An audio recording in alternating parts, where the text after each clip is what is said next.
Hallelujah. Yes, जोरदार ताली बजाकर धन्यवाद दें परमेश्वर को। और अगला समय प्रभु के वचन से परमेश्वर हम सबको आशीष दे। बोलो आमीन। आमीन। निकालें परमेश्वर के कलाम से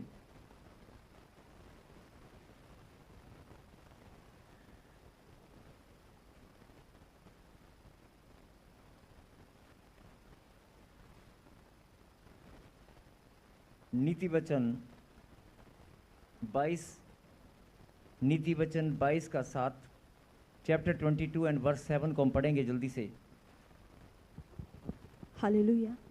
धनी निर्धन लोगों पर प्रभुता करता है और उधार लेने वाला उधार देने वाले का दास होता है। क्या आमीन? आमीन। धनी निर्धन लोगों पर प्रभुता करता है और उधार लेने वाला उधार देने वाले का दास होता है।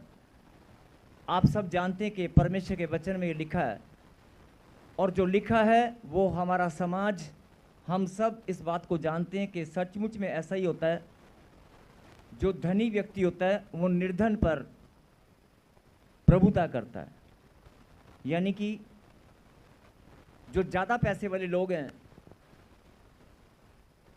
उनका व्यवहार, उनका बोलना अपने से कम पैसे वालों को या अपने से छोटे लोगों को, उनकी बोलबानी में फ़र्क होता है, उनके बुलाने में, बातचीत करने में फ़र्क महसूस होगा। और जो लोग अपने से ज़्यादा पैसे वालों को, अपने से ज़्यादा धनी या अपने से बड़े लोगों को, चाहे वो धन में बड़े हैं, रुतबे में बड़े हैं, चाहे वो जॉब में बड़े हैं, किसी पदवी में, किसी पद में बड़े हैं, अपने से बड़े लोगों को वो मान लेते हैं कि मैं छोटा हूँ, ये बड़ा है। और आपने देखा होगा कि बड़े लोगों का बुलाना, बड़े लोगों का या धनी का निर्धन के ऊपर प्रभुता करने का मतलब है कि जो धनी होगा वो कैसे बुलाएगा। ए भाई सुनो जरा, बोल बाणी में भी फर्क होगा, उनके व्यवहार में फर्क होगा। भले ही वो अपने आप को कितना भी डाउन टू अर्थ करके दिखाएं, लेकिन खुदा का कलाम सत्य है, धनी निर्धन पर प्रभुता करता है। बोला हालेलुया। मतलब उसके अंदर एक अलग सी मैं होगी, अलग सा व्यवहार होगा। धनी निर्धन पर, यानी जो कम पैसे वाले हैं और ज़्यादा पैसे वाले, दोनों में फ़र्क होता है। अब ये बात परमेश्वर ने आपके लिए क्यों भेजी है, और ये भी लिखा है कि उधार देने वाला और उधार लेने वाला, दोनों में भेद क्या है। जो उधार लेने वाला होगा वो देने वाले का दास होगा, गुलाम होगा। बोला हालेलुया। आपने अगर किसी के पैसे देने हो तो आप अपने आप को घुटन महसूस करेंगे, बंधन में महसूस करेंगे कि हाँ मैंने उसका कर्जा देना है, मैं बंध गया हूँ। जब आपने किसी का कर्जा देना हो तो आप बंधा महसूस करते हैं, अपने आप को बंधन में महसूस करते हैं। जब तक कर्जा उतर ना जाए, जब तक लोन खत्म ना हो जाए, जब तक किसी की देनदारी उतर ना जाए, चाहे आपका रिश्ता कैसा भी हो, लेकिन आपको एक घुटन महसूस होती है, आप अपने आप को बंधन में महसूस करते हैं। तो यहाँ पर क्या लिखा, उधार लेने वाला देने वाले का दास होता है, यानी एक अजीब सी गुलामी की, एक गुलामी को महसूस करता है, बंधन को महसूस करता है। कहीं हालेलुया। और इससे पहले क्या लिखा था कि धनी निर्धन का प्रभुता करने वाला है। धनी व्यक्ति निर्धन के ऊपर, या ज़्यादा पैसे वाला या ज़्यादा बड़ा व्यक्ति अपने से छोटे पर प्रभुता करेगा या कमांड करेगा। मतलब उसकी कमांड करना, उसकी बोलबानी, हर चीज़ में एक अलग व्यवहार होगा। बोला हालेलुया।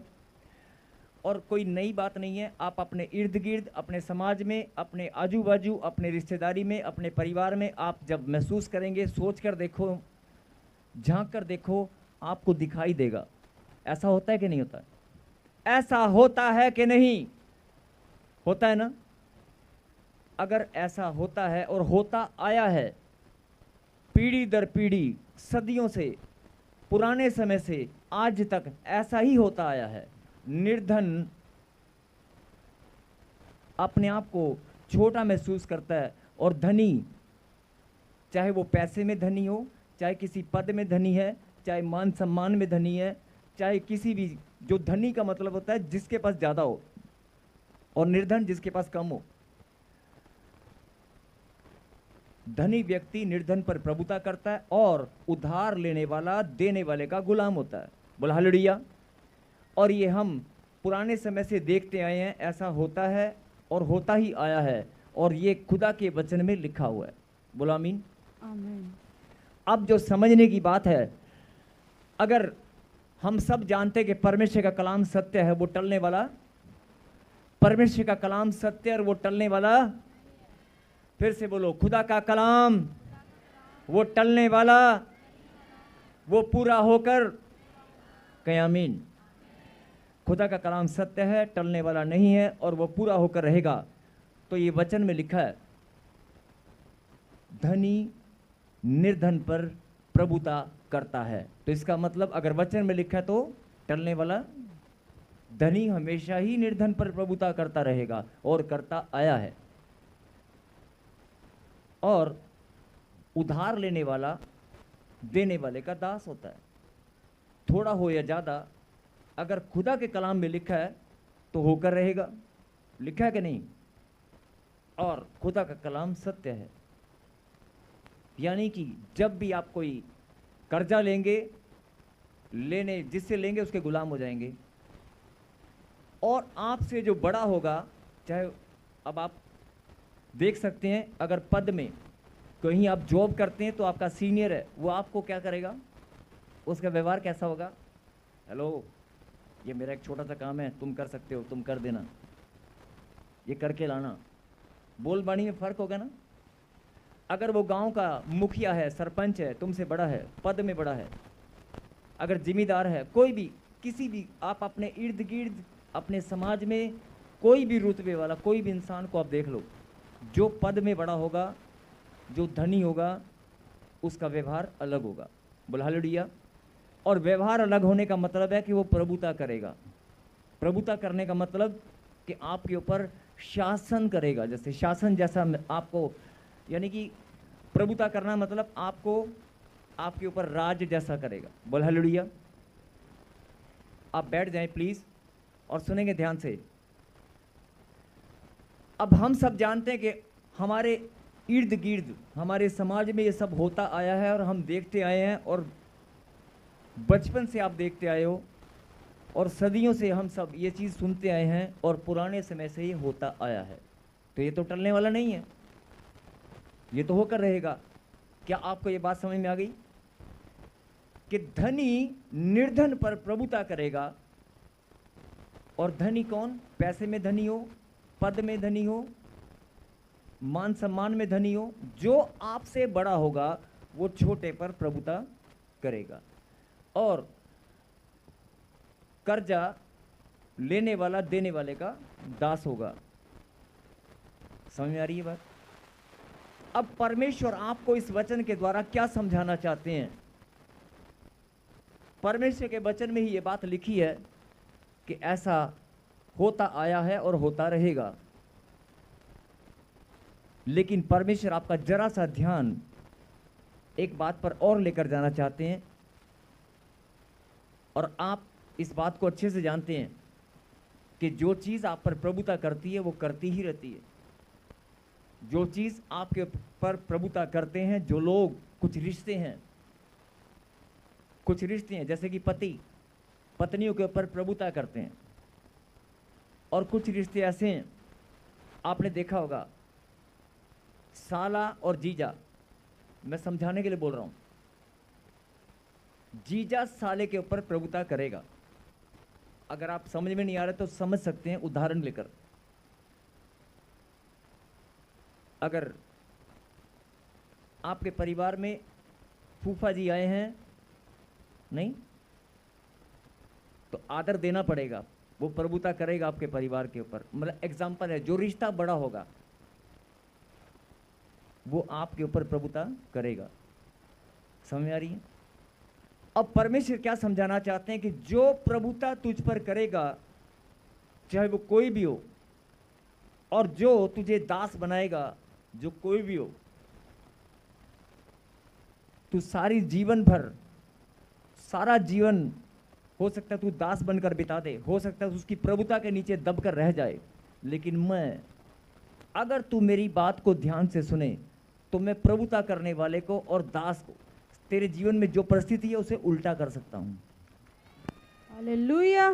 तेरे जीवन की जो परिस्थितियां हैं, उसे, जो हालात हैं, उसे मैं बिल्कुल विपरीत कर सकता हूं। और 10 साल, 15 साल, 20 साल, 30 साल में नहीं, चुटकी भर में।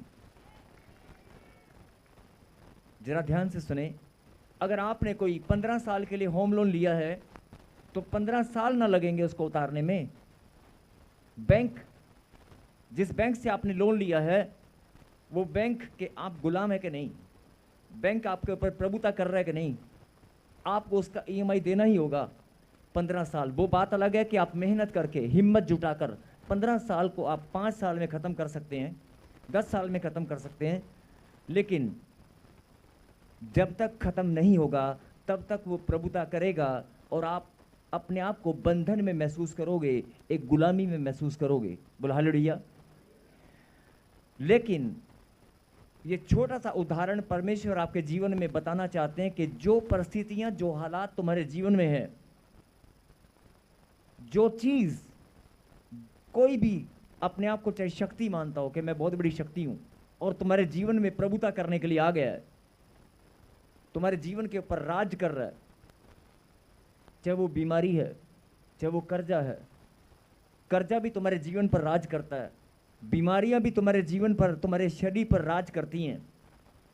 बहुत सारी बीमारियां हैं जो शरीर में घुसकर और अधिकार जमाती हैं। नहीं नहीं, अब छोटा सा सिर का दर्द, ध्यान से सुनना, अगर सिर में दर्द हो गया 2 घंटे के लिए भी अगर दर्द हो गया ना, तो 2 घंटे वो राज करेगा और ऐसा राज करेगा कि आंखों से आंसू निकलेंगे, दवाई काम नहीं करेगी।